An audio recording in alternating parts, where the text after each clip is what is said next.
My earliest memories are not of playgrounds or birthday parties, but of the sterile white walls of hospitals and the hushed, concerned voices of doctors. I was born with a severe, chronic respiratory condition, a silent thief that stole my breath and my childhood, replacing it with a constant, gnawing anxiety. While other children chased butterflies, I chased oxygen levels, my life a delicate dance on the precipice of breathlessness. My name is Eleanor, and my existence was a constant battle, not just against my own failing body, but against the insidious cruelty of my own sister, Veronica. Veronica was everything I wasn't: vibrant, effortlessly beautiful, and brimming with an almost aggressive vitality. She was the golden child, the one who excelled in sports, who charmed everyone she met, who seemed to glide through life without a care. And she resented me for my illness. Deeply, venomously, she resented me. She saw my frequent hospitalizations, my limited activities, and the constant attention I received from our parents as a deliberate act, a manipulative ploy to steal the spotlight from her. "You're just faking it for attention, Eleanor," she'd sneer, her eyes cold, devoid of any sisterly warmth. Always the weak one, always needing special treatment. Her words were daggers, sharper and more painful than any physical ailment, because they came from someone who was supposed to love me. Our parents, Arthur and Evelyn, were caught in the middle. My father, Arthur, was a quiet, stoic man, a successful businessman who believed in logic and order. He tried to be fair, to understand both of us, but Veronica's charm and my constant medical needs often skewed his perspective. My mother, Evelyn, was more empathetic, but she was also easily swayed by Veronica's strong personality, often choosing to placate her rather than confront her cruelty. This left me feeling isolated, a burden, even in my own home. I learned to minimize my suffering, to hide my struggles, to become invisible, if only to avoid Veronica's scorn. As I grew older, my condition fluctuated. Some days, I could almost forget the invisible tether that bound me to my illness. Other days, a sudden flare-up would leave me gasping for air, my lungs burning, my world shrinking to the size of my next breath. It was during one of these severe episodes, when I was 17, that the incident happened. I was home from the hospital, still very fragile, hooked up to a portable oxygen concentrator. The rhythmic hum of the machine was a constant, comforting presence, a reminder that I was alive, that I could breathe.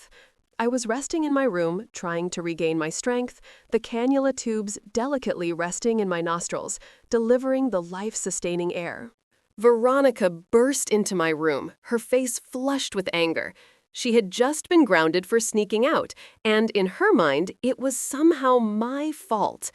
"It's always about you, isn't it, Eleanor?" she spat, her voice laced with venom. "Always the sick little princess, getting all the sympathy while I get punished for living my life." I tried to explain, to tell her I had nothing to do with her grounding, but she wasn't listening. Her eyes fixated on the clear tubes leading to my nose, a look of pure malice twisting her features. "This whole sick girl act is getting old," she scoffed, taking a step closer. "You don't need this. You're just faking it, as always." Before I could react, before I could even utter a sound, her hand shot out. With a swift, brutal yank, she tore the oxygen tubes from my nostrils. The sudden absence of the air, the abrupt silence of the concentrator, hit me like a physical blow. Panic seized me. My lungs immediately tightened, a searing pain erupting in my chest. I gasped, but no air came. My vision blurred, spots dancing before my eyes. I clawed at my throat, a desperate primal instinct to breathe, to live. Veronica just stood there, a cruel, triumphant smirk on her face, watching my terror unfold. "See? You're fine," she said, her voice chillingly calm. "Just a drama queen." I don't remember much after that, only the suffocating blackness, the feeling of my body giving up. The next thing I knew, I was in an ambulance, the piercing wail of the siren a distant echo. My mother was crying beside me, her hand gripping mine, her face a mask of terror.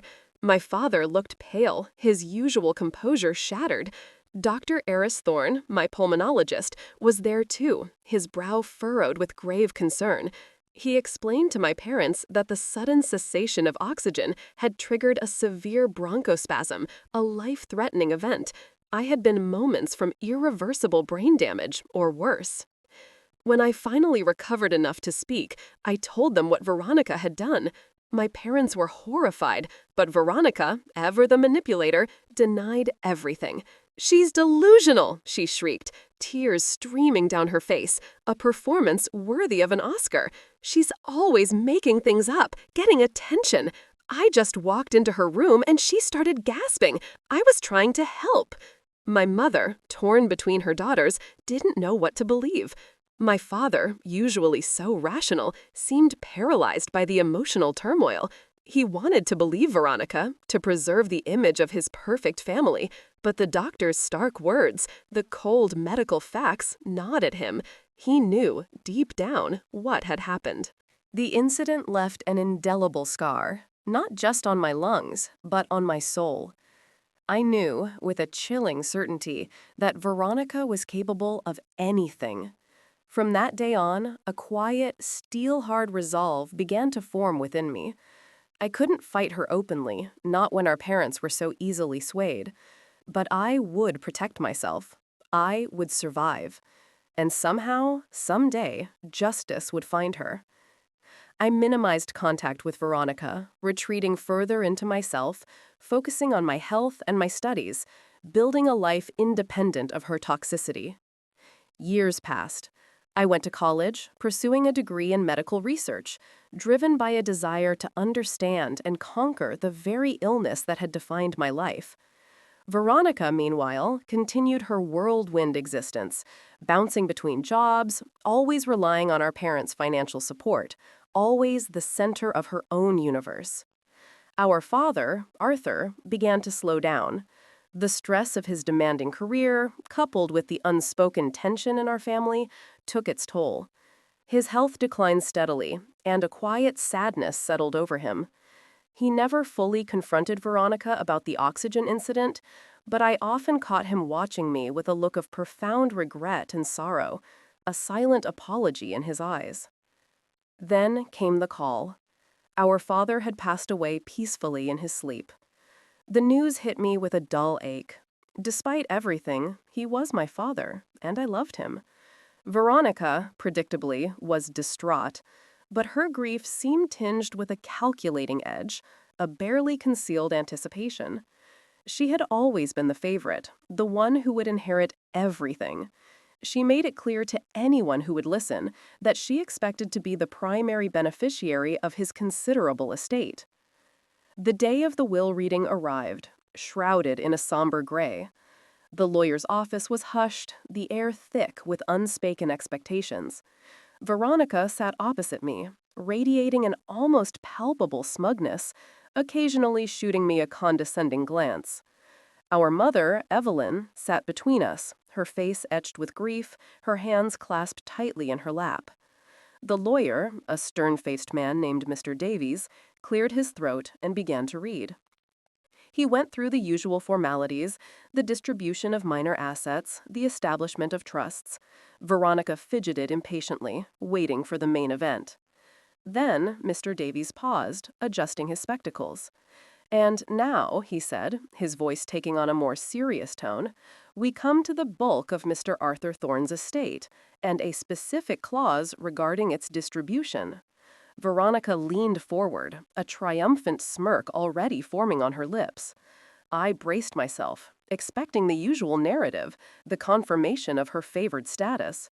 But what came next was utterly unexpected. "It was Mr. Thorne's express wish," Mr. Davies continued, "that before the final distribution of his estate, a statement be read aloud by his daughter, Eleanor, or, in her stead, by a designated medical professional concerning an incident that profoundly affected his decision-making." My heart hammered against my ribs.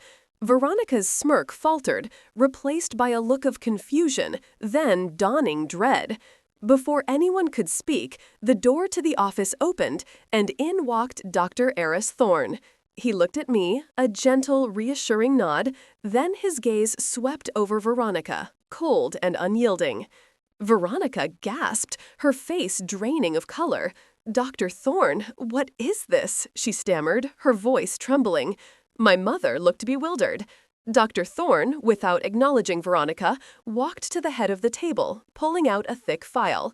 "Mr. Thorne," he began, his voice calm but firm, "approached me several years ago, shortly after Eleanor's severe hospitalization. He expressed grave concerns about the circumstances surrounding her near-fatal respiratory distress, specifically the deliberate removal of her oxygen supply." He opened the file, pulling out several documents. "While Eleanor was recovering," Dr. Thorne continued, his eyes meeting Veronica's, "Mr. Thorne conducted his own quiet investigation. He reviewed my medical reports, spoke with the paramedics, and even had a private investigator discreetly interview witnesses who corroborated Eleanor's account of the events. He learned that Veronica, his daughter, had indeed willfully and maliciously removed Eleanor's life-sustaining oxygen supply, causing a severe, life-threatening medical emergency. He understood that this was not a simple act of sibling rivalry, but an attempt that could have easily resulted in Eleanor's death or permanent disability." The room was silent, save for Veronica's ragged breathing. Her face was a mask of horror, her eyes wide and darting. My mother had buried her face in her hands, soft sobs escaping her lips. Mr. Davies, the lawyer, continued. "Based on this confirmed information, Mr. Arthur Thorne amended his will to reflect his profound disappointment and concern for Eleanor's safety. He stipulated that due to Veronica's proven malicious intent and actions that endangered Eleanor's life, Veronica would be disinherited from the majority of his estate. A small trust has been set up for her basic living expenses, but the bulk of his assets, including the family home and his business, are to be placed in a trust for Eleanor, with specific provisions for her ongoing medical care and research endeavors." Veronica let out a guttural cry, a sound of pure, unadulterated rage and despair. "No, this is a lie!" she shrieked, leaping to her feet. "Eleanor, you manipulative witch, you put him up to this. You always wanted everything." She lunged towards me, but Dr. Thorne, surprisingly agile, stepped between us. Mr. Davies, unflappable, merely stated, "The will is legally binding, Veronica. Your father's wishes are clear and well documented. He even included a detailed letter explaining his rationale, which will be provided to you." I sat there, numb, then a profound sense of relief washed over me. It wasn't about the money, not entirely. It was about validation. My father, in his quiet, stoic way, had seen the truth. He had believed me. He had protected me, even from beyond the grave. The justice I had yearned for, the acknowledgement of Veronica's cruelty, had finally arrived. Veronica was escorted out, her screams echoing down the hallway, a public unraveling of her carefully constructed facade. My mother, tearful, turned to me, her eyes full of apology and regret. "I'm so sorry, Eleanor," she whispered. "I should have listened. I should have protected you." I reached out and took her hand. The road to healing our relationship would be long, but for the first time in my life, I felt truly seen, truly safe. Dr. Thorne offered a small, knowing smile. "Your father was a good man, Eleanor," he said softly. "He loved you very much." And in that moment, as the weight of years of injustice lifted, I knew it was true. The oxygen tube incident had nearly stolen my life, but in the end, it had paved the way for a different kind of breath. The breath of freedom, of justice, and of a future finally free from fear.